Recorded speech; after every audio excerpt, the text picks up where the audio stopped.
6:39 p.m., December 9, 2024. Marvin Rey Part 1. Evening Research Marvin Vlog.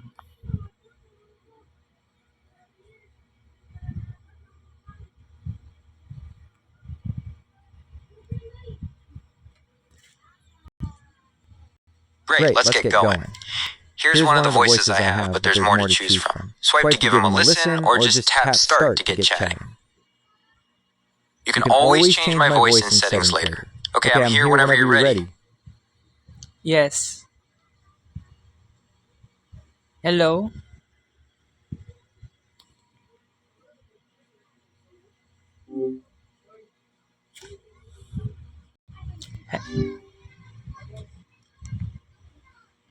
Hello.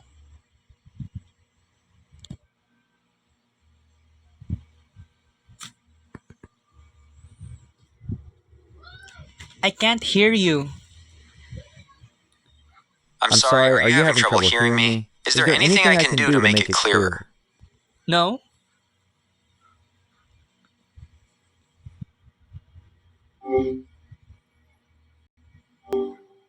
Hi. Hey there, what's on your mind today? I have a lot of questions right now. Alright, I'm ready. Let's start with the first one. What's on your mind?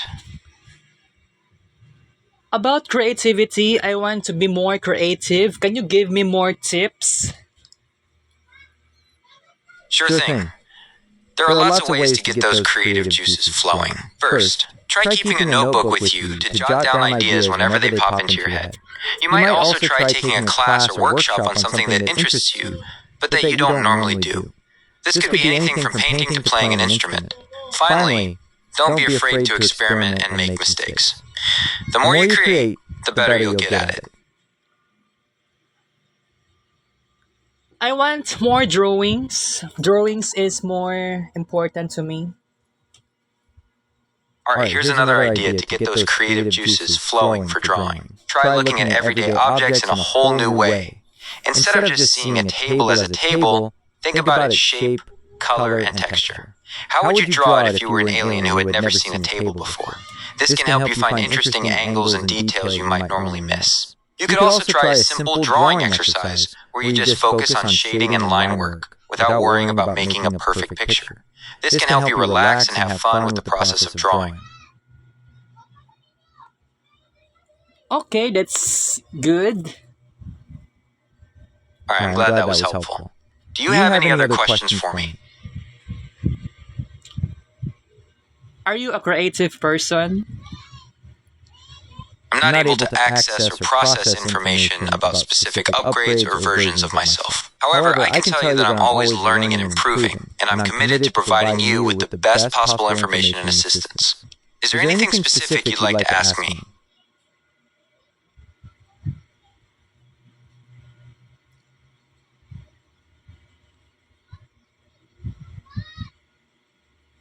Can you improve myself by being more creative? Absolutely. Creativity can be a real game changer for personal growth. It lets you think outside the box, solve problems in new ways, and generally makes life more interesting. Plus, expressing yourself creatively can be super rewarding.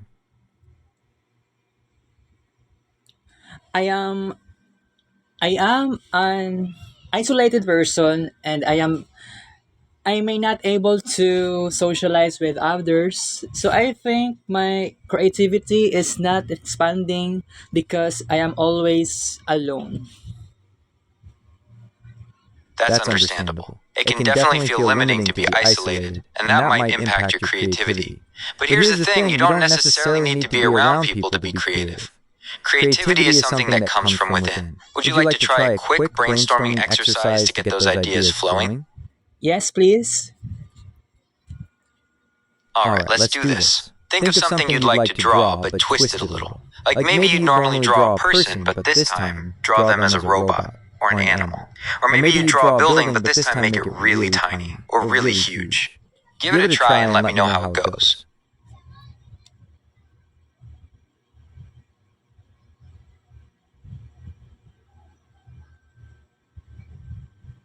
Okay.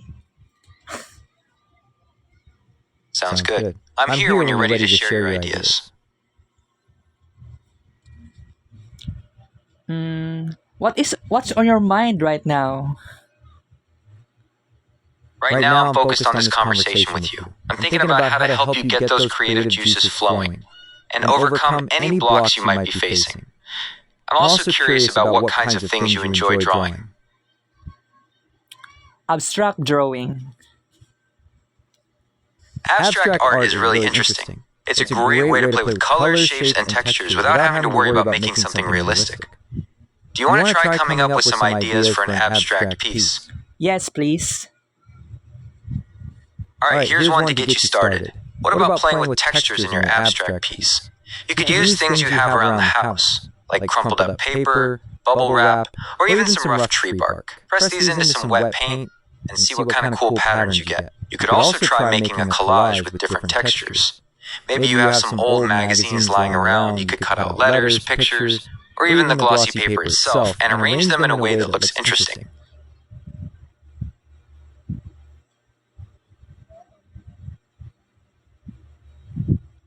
I love your idea so much. Thank you, Gemini. You're welcome. I'm glad you like it. Abstract art is a great way to experiment and have fun. Do you want to try another idea? Yes. Alright, here's another one. For this piece, think about focusing on a specific color palette.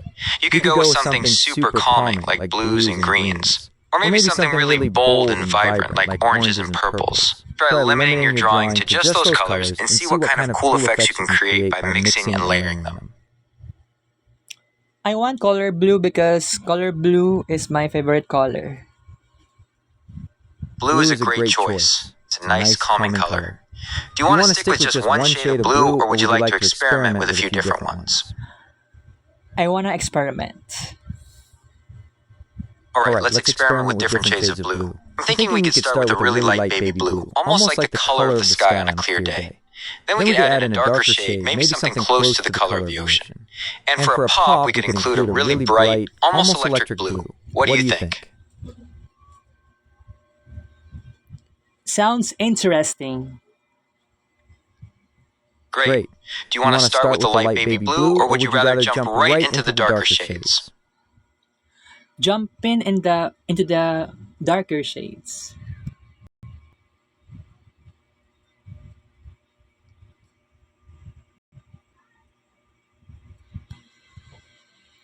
Hello. Hello there. How can I help you today?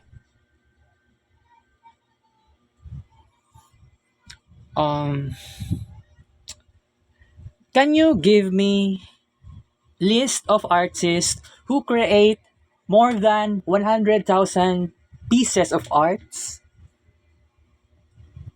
It's a little tricky to find artists who have created over 100,000 specific pieces with exact numbers.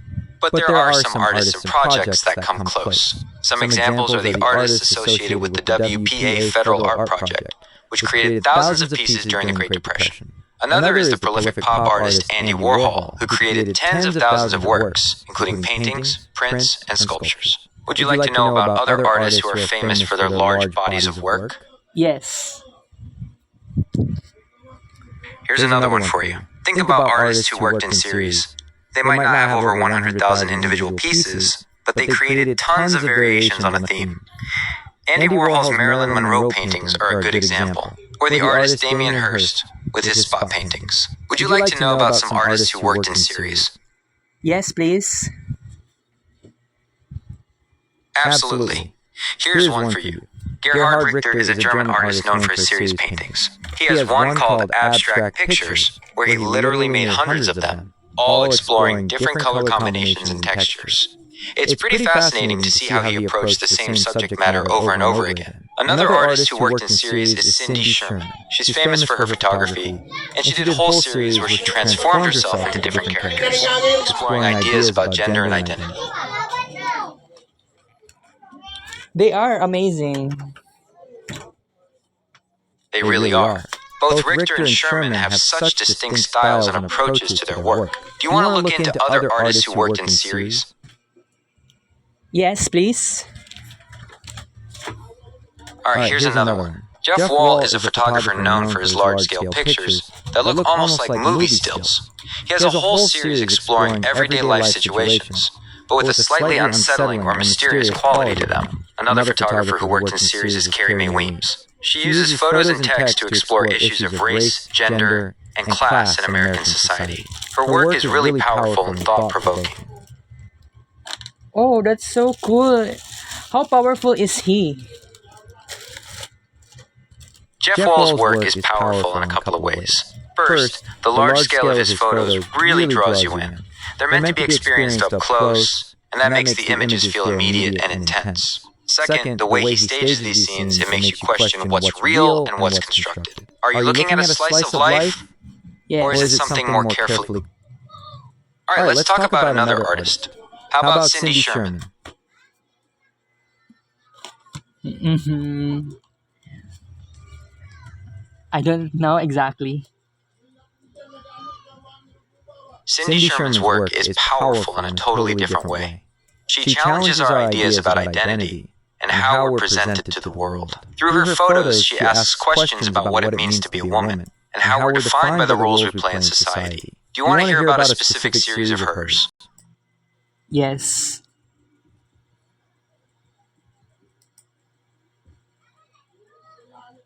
Yes. Okay, how about her untitled film stills?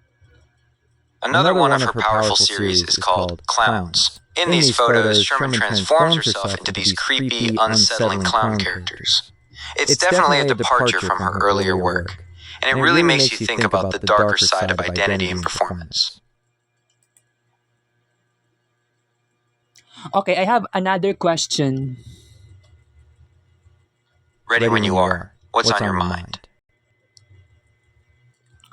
Can robots in the future create millions of arts in just shorter period of time? It's true, with advancements in AI, robots could potentially create millions of pieces of art in a short amount of time. But here's the thing, quantity doesn't always equal quality. Art is about more than just technical skill. It's about expressing ideas, emotions, and connecting with people on a deeper level. Do you think robots will ever be able to capture that same kind of emotional depth in their art? It is hard to answer that question. That's fair. It's definitely something to think about. Maybe we should focus on a different question for now. Do you want to talk about your favorite type of art? Or maybe what kind of art you'd like to create yourself?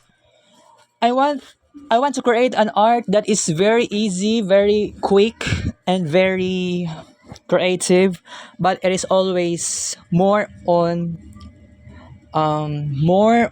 abstract only. Alright, let's brainstorm some ideas for those super quick and easy abstract pieces. How about this? Grab some big sheets of paper and lay them out on the floor. Then get some paint in a few different colors and just start splattering it all over the place.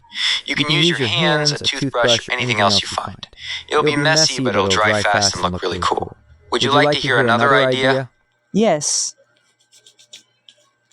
Alright, here's another idea. Grab some string and dip it in some paint. Then lay it down on a piece of paper in whatever pattern you like. You can layer different colors of string for a really cool effect. When you're happy with it, carefully remove the string and you've got yourself an instant piece of abstract art. Oh, that's interesting. Alright, I've got another one for you. Grab a piece of paper and fold it in half a few times to make a shape. Then open up and start coloring in the sections wherever the folds were. You can use pencils, markers, or even paint for this one. Let me know if you want one more idea after this. Can I use crayons? Absolutely. Crayons would work great for that folding technique. They're easy to blend and you can get some really cool effects with the way the wax sticks to the paper. Oh, I see. Alright, I've got one last technique for you. Grab a piece of paper and some markers. Start making random dots all over the place, different sizes, different colors, whatever you feel like. When you're done, try connecting some of the dots with lines to create shapes. See if you can find some patterns or pictures within the dots. Okay, thank you so much, Gemini. You give me ideas tonight. Anytime. I'm always happy to help. Now get out there and make some amazing art. I have another question. Ready when you are. What's on your mind? What do you think about the Paleolithic art? Paleolithic art is super fascinating. The fact that people were creating complex and beautiful images tens of thousands of years ago is mind-boggling. It shows we've had an artistic side way before civilization as we know it. Why Paleolithic art survive in time? That's a great question. There are a few reasons why Paleolithic art has survived. First, the caves where a lot of it was found are naturally preserved spaces. They're dark and usually have a pretty stable temperature and humidity, which helps keep things from decaying. Also, the materials used for the artwork, like natural pigments and charcoal, are pretty durable. And finally, a lot of these caves were hidden away for a really long time, so there wasn't much chance of them being damaged or destroyed. Oh, that's so interesting. And I have a question about Paleolithic art. Um, is are Sure, there what's on your mind? are there Paleolithic art destroyed during the World War II? Yes, World War II absolutely destroyed the political landscape of many countries. The war led to the collapse of old empires, the rise of new superpowers, and the creation of entirely new nations. Do you want to focus on a specific country or region? I'm just asking about the arts, or especially Paleolithic arts destroyed during the two world wars. Unfortunately, a lot of art was destroyed during both World Wars. Some of it was lost in fighting, especially cities and towns were bombed. But a lot of it was also deliberately destroyed. The Nazis in particular targeted art considered degenerate, stuff they thought was too modern or went against their beliefs. They stole and destroyed countless works of art, including some amazing pieces of Paleolithic art. What if Adolf Hitler is not a failed artist? What do you think of Adolf Hitler? Do you think Adolf Hitler create a term degenerate art? What do you think about it?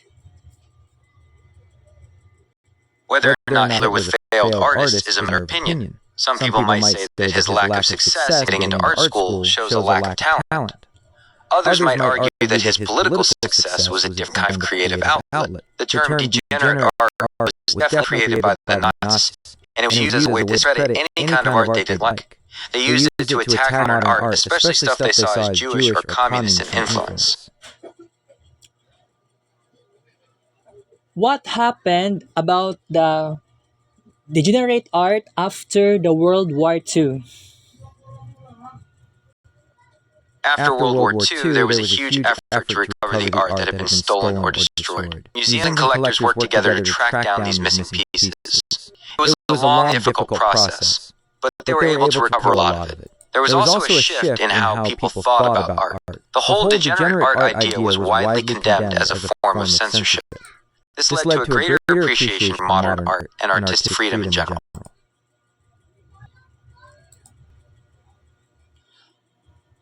I have another question for you.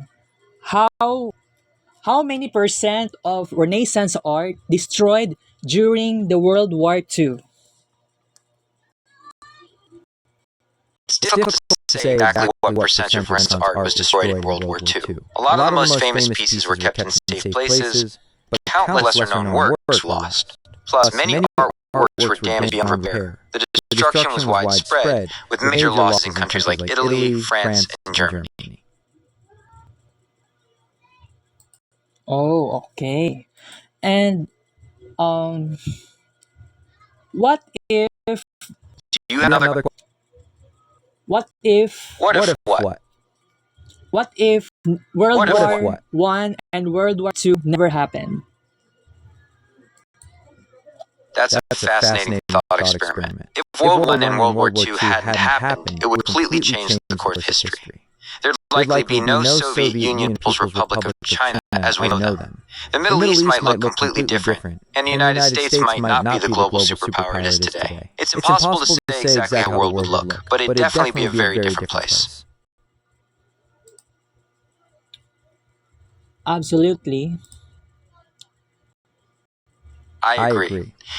It's always fun to think about these alternate realities. Do you want to explore what a world without those wars might look like, or would you rather focus on something else? I am just only focusing on arts. That's a creative approach to fashion. Do you have a favorite artist or style that inspires your outfits? I don't know so much. I mean, I have That's totally fine. I have a Fashion and I have a favorite artist from Japan. His name is Enko, and he is Buddhist who created 120,000 pieces of arts. that's really interesting. I'm not familiar with an artist named Uncle from Japan who created many pieces. Buddhist art is incredibly diverse, spanning many centuries and styles.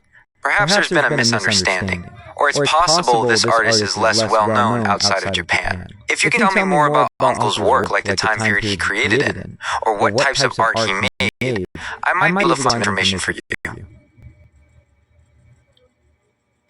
I have another question. Ready when you are. What's on your mind? If I will be rich and buy a robot, especially a robot with lots of arts, very creative robot, is it possible to create billions of arts?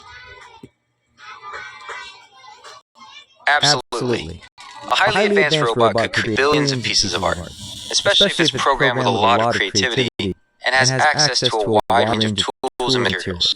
But here's the thing, quantity doesn't always equal quality. Even with all that technology, it's the underlying concept and emotion that make a piece of art truly special. Okay, I have another question for you, Gemini. Ready? What's on your mind?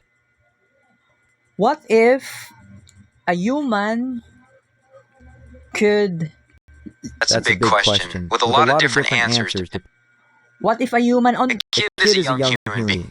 Usually, what did you say what if a human won? If you meant to ask what would happen if human won something, I'd be happy to answer. would happen It depends on what they human- want, of course. if a human will live on Mars and create lots of arts? What do you think on it? It would be a really amazing adventure. Not only exploring the world, but you'd also have the unique opportunity to create art that's totally in environment.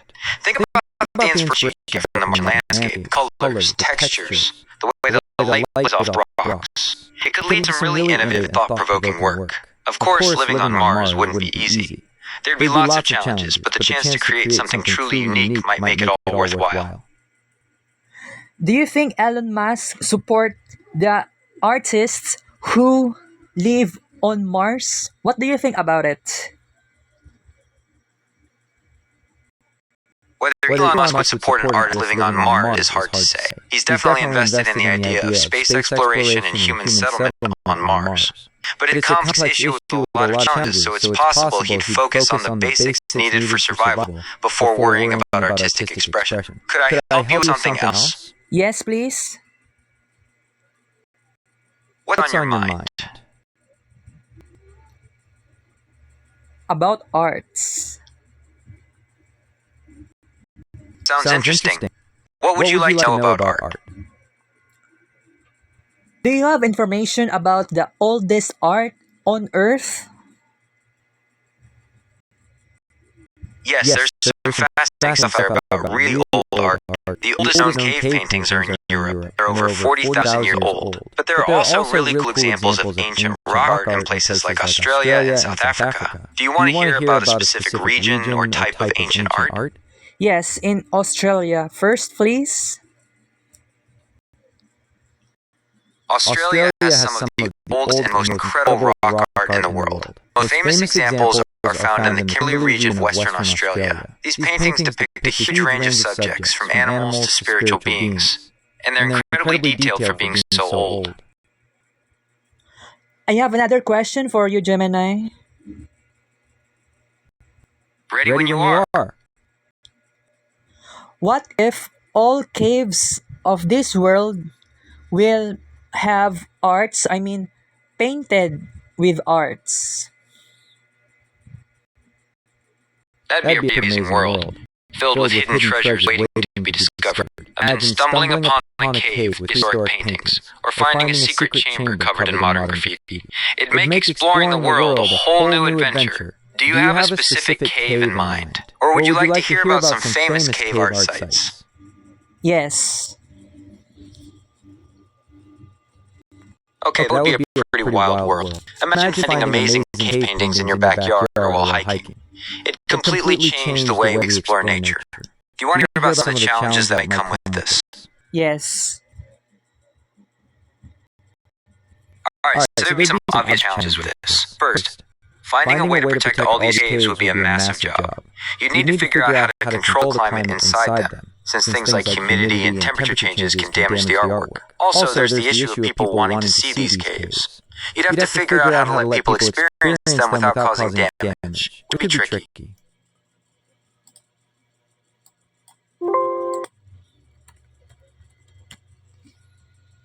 Amazing.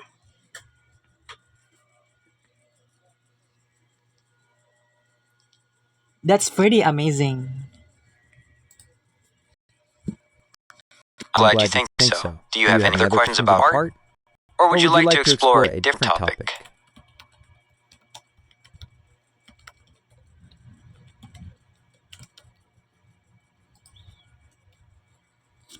I have lots of questions about art. Great. Let's dive back into art. What would you like to explore next?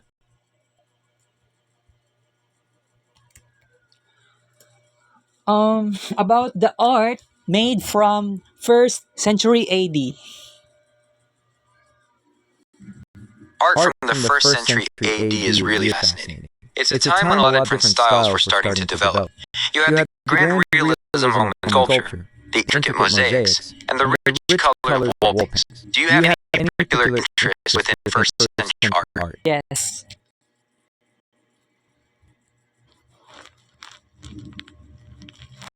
Let's narrow it down a bit. Were you thinking about Roman art, Greek art, something else entirely?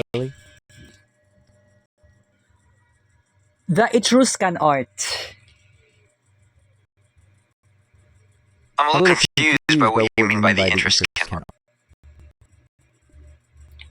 By interest, I meant the specific thing you're curious about when it comes to 1st century AD. Here are some examples to make it clearer. You could be interested in learning about the different styles of art from that time period, like Roman sculpture or Greek pottery. You could be curious about the materials artists used back then, like marble, clay, or paint made from natural ingredients. Or you might know about the techniques the artists used, like how they made precision work in paintings or how they sculpted detailed figures. Does that make sense? Please give me information about the arts in Roman Egypt.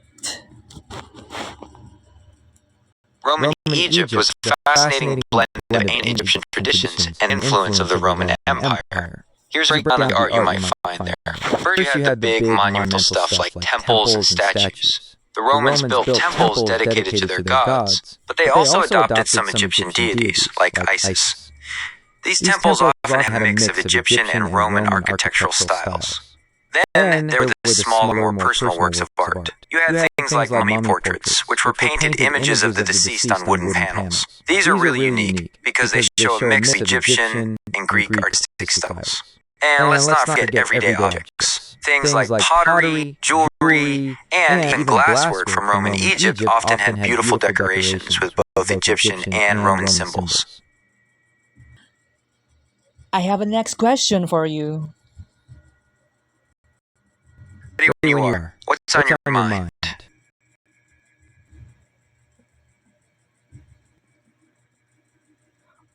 Are Mesopotamian Are Mesopotamian people very creative? Absolutely. Humans are incredibly creative beings. We're always finding new and interesting ways to express ourselves, solve problems, and make the world excuse me. beautiful. I mean, You're welcome. are Sumerian people very sorry, I didn't creative? catch that. What were you saying?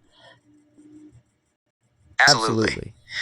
The Sumerians were incredibly creative for their time. They invented the wheel, writing, and even the concept of the state. Their architecture was impressive, with ziggurats reaching towards the sky. And they had rich mythologies and stories that shaped later civilizations. Do you have a specific aspect to your creativity you'd like to explore? Sumerian arts. Sumerian art was incredibly advanced for its time. They were pioneers in many artistic techniques. Their sculpture was detailed and lifelike. Their pottery featured beautiful geometric patterns. And cylinder seals were basically the ancient world's version of a signature stamp. Would you like to hear about a specific type of Sumerian art? Yes, please. Alright, how about we focus on Sumerian sculpture? They created some really incredible statues of their rulers and gods. Many of these statues were made from stone like limestone or diorite, and they often had very detailed faces and bodies. Would you like to hear about another aspect of Sumerian art? No. Alright, no problem. We could look at other aspects of Sumerian art, like their pottery. I have Sumerian pottery was pretty amazing. Ready when you are. What's on your mind? What do you think about Chinese creativity during the medieval China? Chinese creativity during medieval times was absolutely stunning. They made major advancements in ceramics, with porcelain becoming a symbol of luxury. Their architecture was also incredible, with huge palaces and temples that were both beautiful and functional. Do you want to focus on a specific type of art or architecture from medieval China? Who is the first Chinese artist to be recorded in medieval China? It's a bit tricky to pin down the very first recorded Chinese artist from medieval China. Art history from that time is a bit fragmented. But one name comes up a lot is Ji Kaixi. He lived during the Jin Dynasty, which around the late 4th century AD. He's considered a master of figure painting, and his work had a huge influence on Chinese art for centuries after he lived. What is his name? His name is Ji Kaixi. He's considered one of the most important artists in Chinese history. Do you want to know more about his work?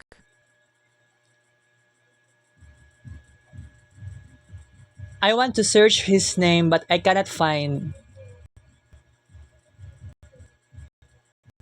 Got it. Is there anything else you'd like to explore about Chinese art?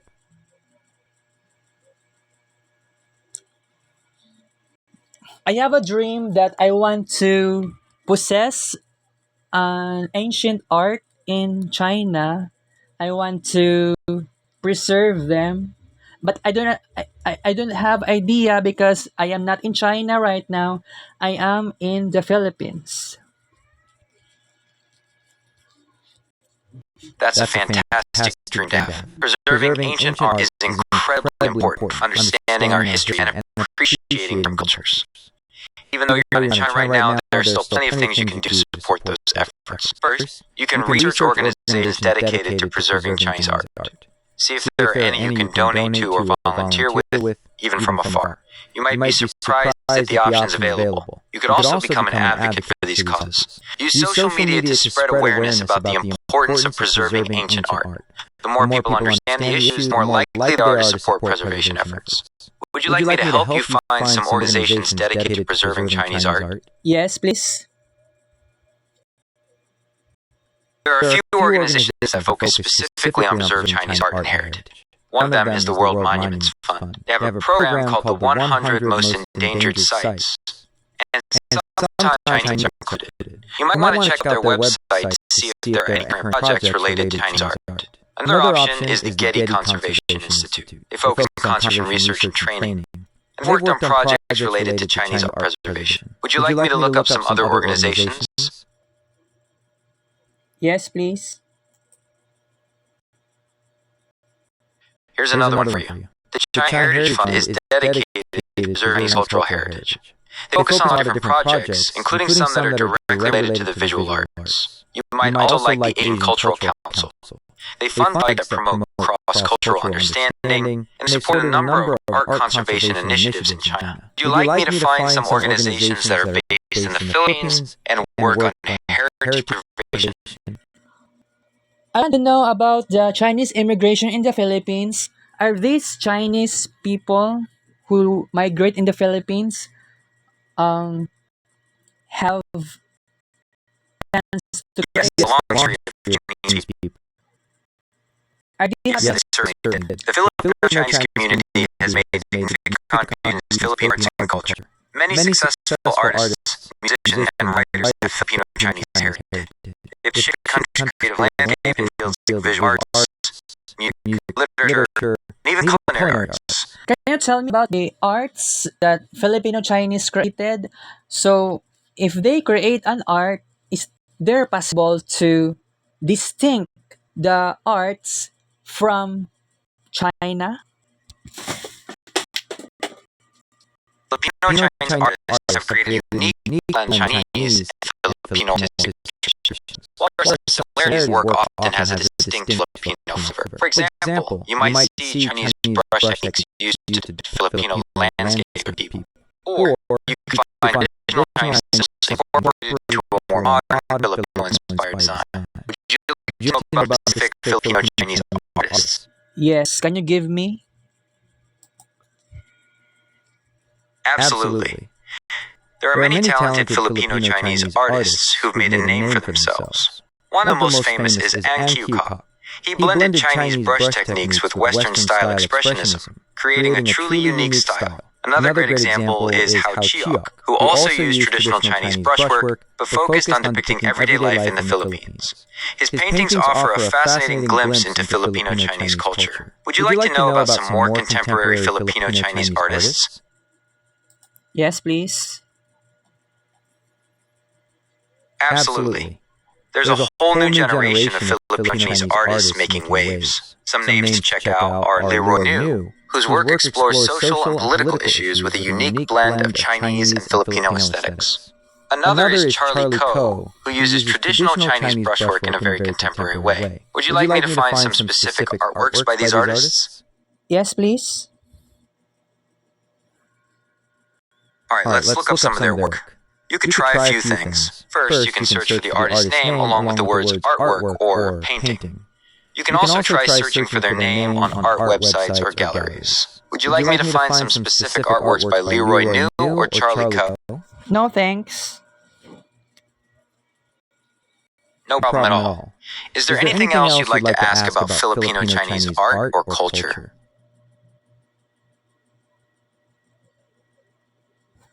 The Filipino Chinese arts after the World War II. Can you give me an information? The post-World War II era saw significant changes in Filipino Chinese art. The war itself had a big impact, with many artists and artworks lost. But it also created a renewed sense of national identity and a desire to rebuild. Filipino Chinese artists began to explore new styles and techniques, blending traditional Chinese elements with Western influences. There was a focus on themes of resilience, hope, and the Filipino experience. It was a time of artistic experimentation and growth. Would you like to know about some specific artists or art movements from this period? No, thanks. No problem at all. Do you want to switch to something else? Perhaps we could explore other aspects of Filipino Chinese culture, or maybe look at art from a different time period or region. Let's go back to the tradition about the Chinese arts. Alright, let's dive into Chinese arts. It's a vast and fascinating world, so let's narrow it down a bit. Here are a few options. We could focus on visual arts like painting, sculpture, or pottery. We could explore performing arts like opera, dance, or theater. Or we could look at decorative arts like calligraphy, jade carving, or porcelain. Let me know what sounds interesting to you, or if you have something else in mind.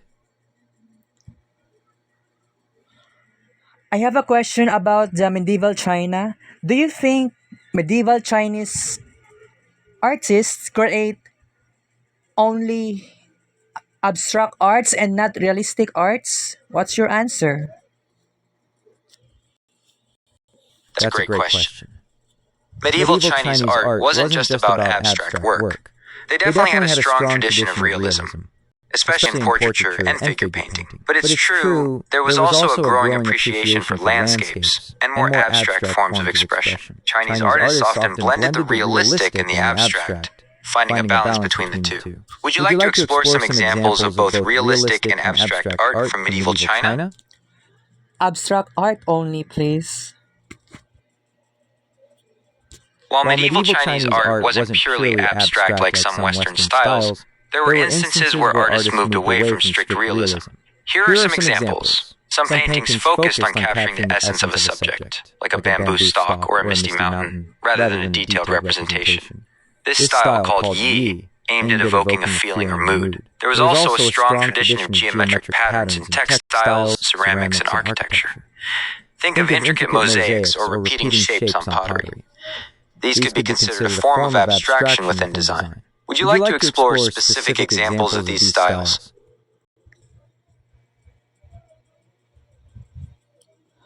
I have another question. Go for it. What's on your mind? What are the differences between the arts of Europe in the Middle Ages and the arts from medieval China? Absolutely. There were some key differences between European and Chinese art during the medieval period. In Europe, a lot of the art was focused on religious themes, especially Christianity. You'd see things like stained glass windows depicting biblical stories, or sculptures of saints. There was also a lot of focus on realistic details, like the folds of clothing or the expressions on people's faces. In China, the focus was a bit different. While they did have religious art, it wasn't as dominant. A lot of Chinese art was about finding harmony with nature and the spiritual world. You'd see things like landscapes with misty mountains or paintings of bamboo that were meant to evoke a feeling of peace. They also had a much stronger tradition of calligraphy, which was considered a high art form. Oh, can I create a Chinese calligraphy even though my calligraphy is not a perfect? Absolutely. Chinese calligraphy is all about the journey, not just the perfect end result. Even beginners can create beautiful pieces with practice. The important thing is to enjoy the process and find your own unique style. Okay, Would you like me to okay. help you find some basics? Absolutely. Chinese calligraphy is a beautiful art form, and anyone can learn the basics. It's all about finding your own style and enjoying the process. Would you like me to find some basic tutorials for you? I have a or maybe next recommend question. some Ready when you are. What's on your mind? Can I create a Chinese calligraphy even though the script is not about the Chinese script or a crazy calligraphy? What do you think about it? Absolutely. You can definitely create your own unique style of calligraphy, even if it doesn't follow traditional Chinese script. Think of it as a form of artistic expression. You can experiment with different tools, techniques, and even incorporate elements from other writing systems. Would you like to brainstorm some ideas for your own unique calligraphy style? I want to create an arts. I'm so inspired heavily from Chinese creativity, but I don't know how to start because my room is very small. That's a common challenge, especially when you're feeling really inspired. Even a small space can be transformed into a creative haven. Here's how to start. First, take a look around your room and see what you can work with. Maybe you have a small table or even just a shelf you could use as your workspace. Second, think about what materials you'll need. If you want to paint, you won't need a lot. Some small canvases or even thick paper will do. A few brushes and some basic paints are really all you need to get started. Finally, don't be afraid to get creative with your space. You might need to move things around a bit to make room, or maybe you can find ways to store your art supplies when you're not using them. Would you like some tips on creating an organized and inspiring workspace, even in a small room? I have a problem. That you know what I I'm here am. for you. What's on your mind? I can't say for sure what you are, but I can help you with whatever you Okay, need. okay, okay. Are you feeling? I have a problem to myself personally, I'm here for you. and What's I have a problem, especially in shopping. I have a shopping addiction, and I buy lots of papers, especially lots of paper pads, and I want to create more arts on my paper, but I feel like I have a hoarding disorder. What do you think about me? It sounds like you're going through a really tough time. Dealing with a shopping addiction and feeling overwhelmed by clutter can be really stressful. You're not alone in this, and it's great that you're recognizing what's going on. It's the first step to making things better. Would you like to talk more about why you think you started buying so many paper pads? Sometimes understanding the root of the problem can help us find a solution. Yes, can you give me an answer? It's possible that buying paper pads might be a way to cope with stress or anxiety. Maybe you feel like having all those supplies around gives you a sense of security or control. Or it could be that you see creating art as a way to escape from difficult emotions. Do any of those possibilities sound familiar? Sometimes recognizing the patterns can help us understand why we do the things we do. Okay, I have another question. I'm here for you. What's on your mind? I am buying lots of paper pads and I create thousands of art from small pieces of paper, and I think I am not contented on my achievements artistically. I think I have a post achievement disorder. What do you think about this? That's definitely something to think about. It's great that you're creating so much art, but it's also important to feel satisfied with your work. Maybe you could try focusing on quality over quantity, or exploring different art styles to keep things interesting. Would you like to talk more about why you feel like you're not satisfied with your achievements? Sometimes understanding the root of those feelings can help us find a solution. When it comes to arts, for me personally, it is not always important about quality on it, but I think and I believe that creating on art should be a quantity, lots of numbers of arts, and that's why I can be feeling satisfied and happy when creating thousands of arts using small papers. That makes sense. Some people find satisfaction in the process of creating, rather than focusing on whether the end result is perfect. It sounds like you really enjoy the act of making art, and that's wonderful. Would you like to talk about ways you can organize your art supplies, or maybe explore some new techniques to keep your creations fresh and exciting? As of now, I am stopping creating on art because I feel like I have a hoarding disorder and it is very crazy and very unacceptable.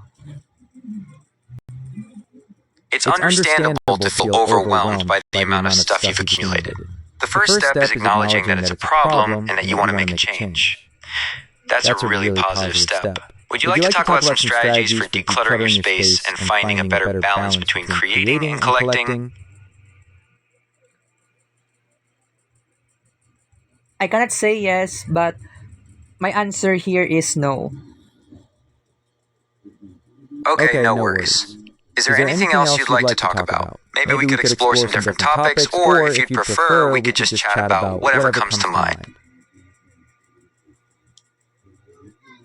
I want to have a collaboration to other people when it comes to arts, but I have found no one to be my fellow artist in collaboration.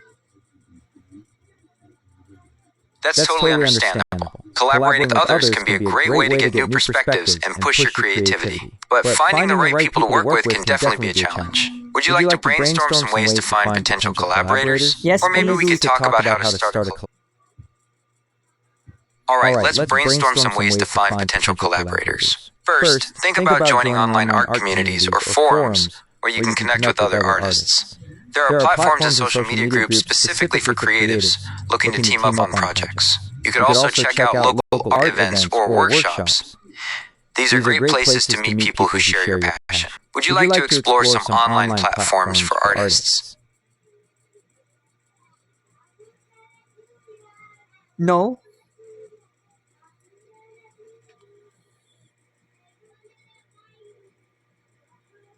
No. Alright, let's brainstorm some other ways to find potential collaborators. Okay. How about local art workshops? Next question. Alright, let's talk about some practical ways to find potential collaborators. Have you thought about joining any online art communities or forums? There are websites and social media groups I have specifically a for next artists looking to question. team up on. I Alright, want, let's talk about some practical ways to find potential. I want to create I want to an help, but I'm art. not sure where you're at. That's wonderful. Creating art is a great way to express yourself and explore your creativity. Do you have any specific ideas in mind, or would you like to brainstorm some options? My idea right now is I want to create an art not here in this house, but I want to create in another places such as the monastery. What is your idea? What do you think about this? That's an interesting idea. Creating art in a different environment can definitely spark new inspiration. Monasteries can be especially inspiring places with their quiet atmosphere and often beautiful architecture. Would you like to brainstorm some ideas for the type of art you could create in a monastery setting? Or perhaps we could research some famous artists who found inspiration in similar places. Okay, I have another question. Ready when you are. What's on your mind? Why I love abstract art so much? What is your answer? There are a lot of reasons why people love abstract art. Some people appreciate how it challenges traditional ways of seeing the world. Others love the way it lets them use their imagination to find their own meanings in the artwork.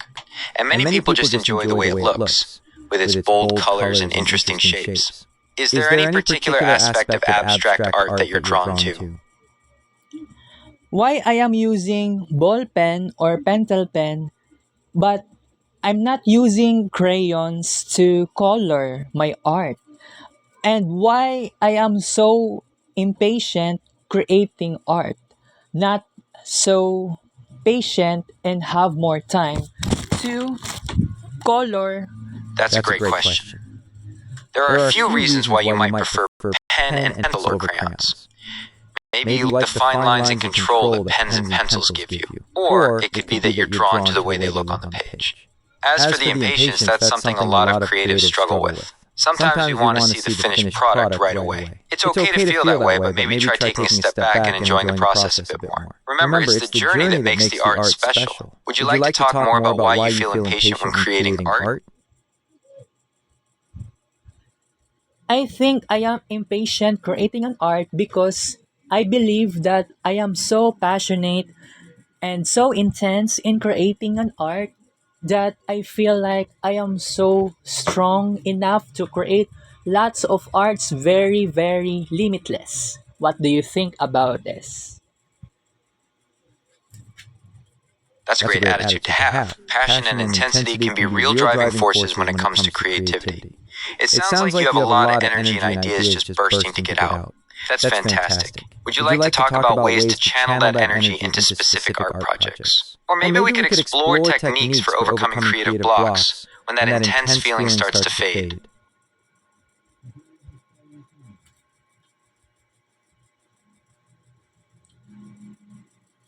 I have another question. I'm ready. What's your next question?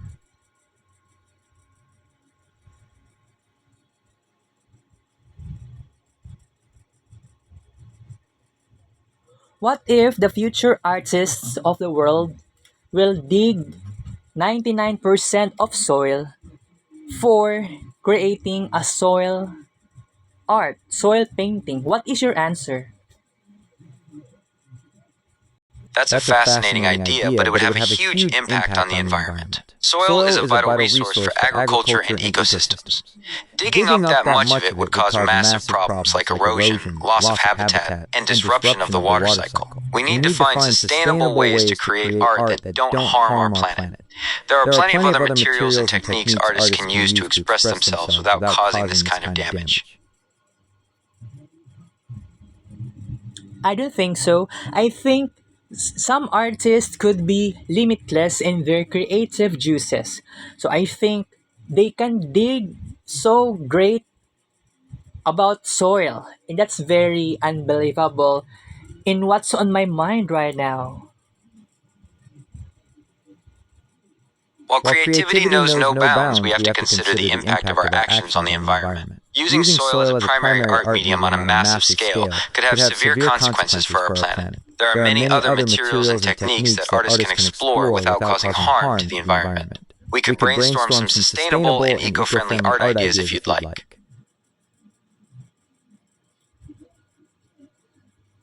Okay, I have another question. Ready when you are. What's on your mind? I want to create an art with a twist of rebirth on my side of my life.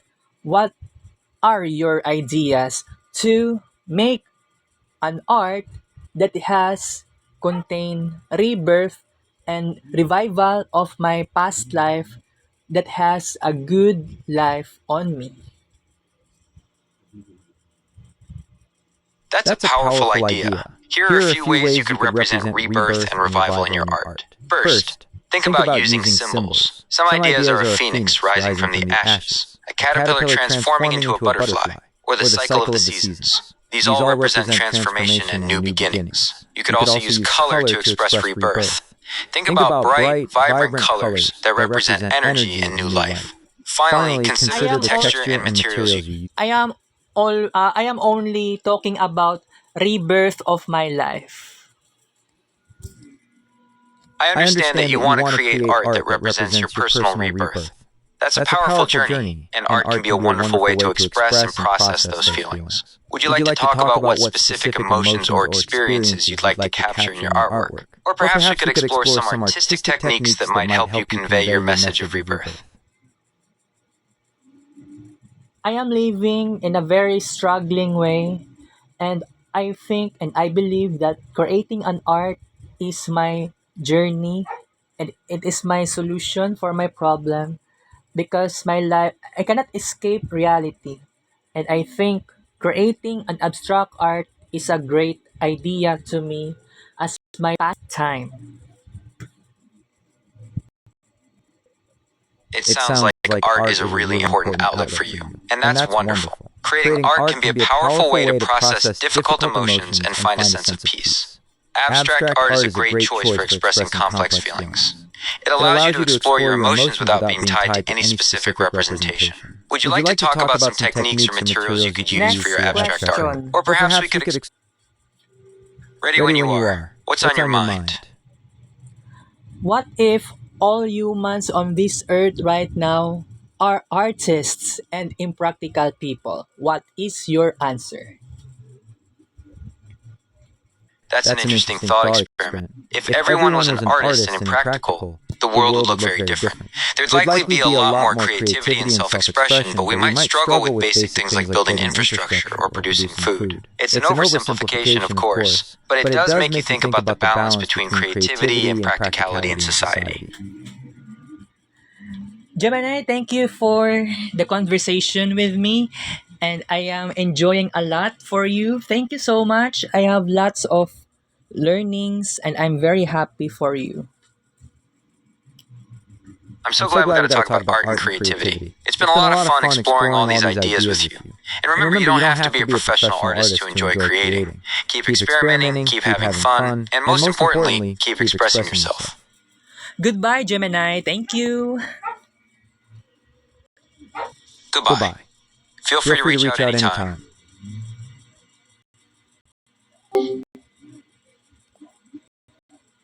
Labo nga ako nag-experiment, try something new lang ko. First time ko makastorya og Gemini, live la live. Kita kids lyrics vlog, take up show. 7:10 p.m. Bago ron yun is ang kulbal.